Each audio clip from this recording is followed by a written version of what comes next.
Нұрмұхамбет Фариза, алаш туы астында. Адамды Алла жаратқан жер бетіне, сәлем етіп пайғамбар үмбетіне, ассалаумағалейкум арда халқым, айналған тәуелсіздік келбетіне.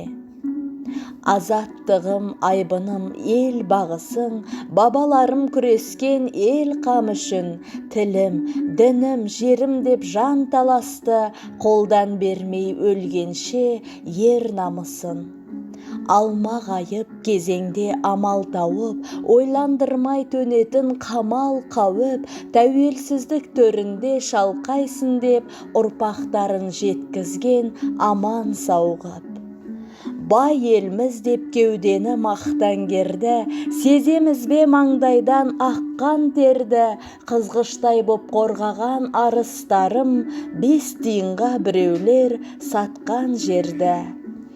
Азаттықты аңсаған қайран бабам, ақылымен көңілі лайланбаған, білім емес қуғаны мода болған, ұялар ет ерлерден тайраңдаған.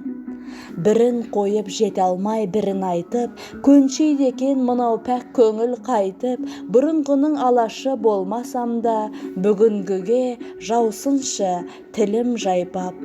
Елге айналдық еш жиып етек жапқан, жат көздерден қорғасын кесел қапқан, берекеміз жоғалмай бір болайық, Құдай өзі сақтасын шетел жақтан.